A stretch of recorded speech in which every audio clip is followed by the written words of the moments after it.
नमस्कार, मी रोहित गावडे. तर स्वागत आहे नवीन ब्लॉगमध्ये.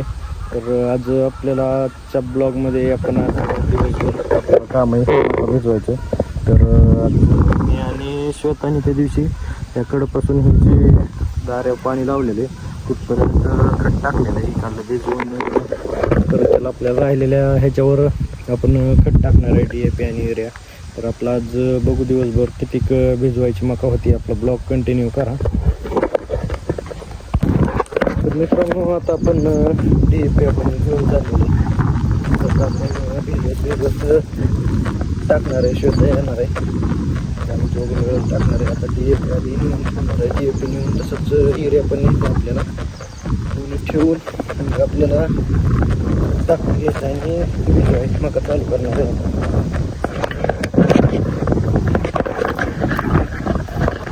तर मित्रांनो, आता आपण युरिया आणि DAP आणून ठेवलंय. आपण इकडं पर ही जी दारा दिसते तिथपर आपण हे केलेलं आहे, खत टाकलेलं आहे. एवढं भिजवलं की आम्ही दोघं मिळून इकडं वरचं राहिलेल्या प्लॉटला हे करणार आहे, खत टाकून घेणार आहे.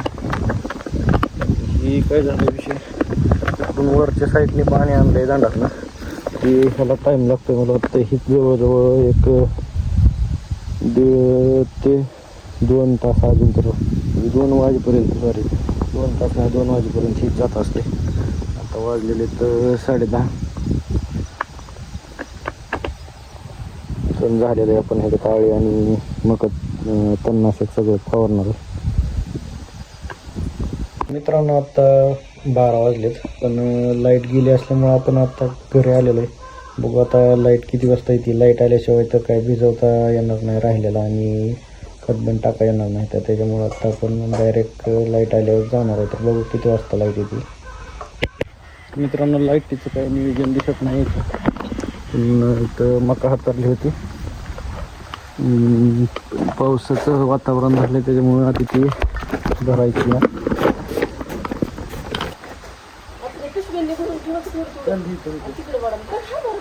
मित्रांनो, लाईटीचं काही नियोजन दिसत नाही, पण आभाळ आले, पाऊस यायला लागलाय.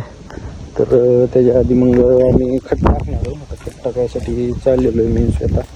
तर आम्ही तिकडं मागाशी आपण नेऊन ठेवलेलं आहे खत, तर ती टाकून घ्यायचं आता.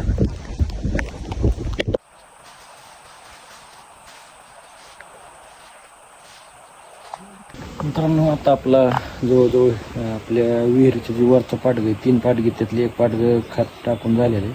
आणि पहिलं आपण अर्ध टाकलं होतं ते टाकलं ना. आता लाईट आलेली, पाऊस तर काय तुम्ही बघू शकता उघडला आहे. पाऊस आभाळ बिभाळ सगळं गेलेलं आहे. आता आपण मोटर चालू करणार आहे आणि भिजवणार आहे. आता म्हणलं होतं मला की खत सगळा टाकणार आहे, पण आता लाईट आली त्याच्यामुळे कॅन्सल केलं आहे. पाऊस बी गेला आहे, काय खत काय विरघळणार नाही. जसं भिजवून तसंच टाकावं लागणार आहे. मोटर चालू करून आपण खत भिजवायला चालू करणार आहे. मित्रांनो, आपण मोटर चालू करून आलो, पण थोडं भिजूस तर म्हणजे दांडात पाणी येतं तर लाईट गेली. तर आता मग आपण खत टाकणार आहे राहिलेला.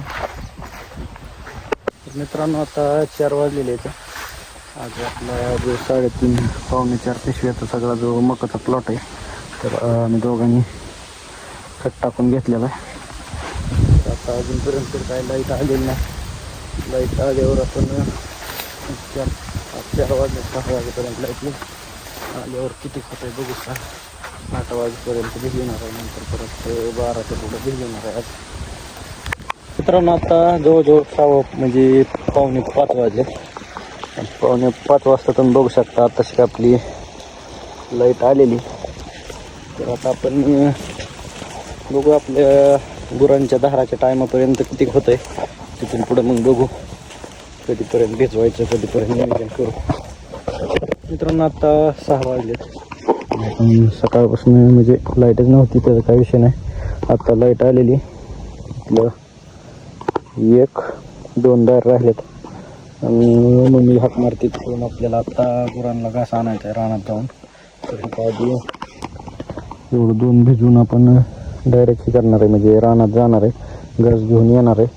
आणि नंतर मग राहिलेलं तुम्हाला म्हणजे दाखवतो की आपण म्हणजे कामाच्या नियोजनानुसार नाही तर दाराच्या ह्याचं नियोजन लाईटचं हे म्हणजे लाईट कितीला यायची काय डिपे आडवा करायचा सरळ करायचं ह्याचे नियोजन आणि मग आपण भिजवणार आहे का नाही भिजवणार आहे तुम्ही सांगतो तुम्हाला थोड्या वेळात. तर मित्रांनो आता आपण गॅस घेऊन आलेलो आहे. गॅस घेऊन आलेला काही व्हिडिओ काढला नव्हता कारण मोबाईलला चार्जिंग आपली संपली होती. चार्जिंग लावून गॅस आणून घेतलेला आहे. तर आजच्या व्हिडिओपुरतं एवढंच. तर आपला जर आपले ब्लॉग जर आवडत असतील तर आपल्या चॅनलला सबस्क्राईब करा. तुमचाच रोहित गावडे.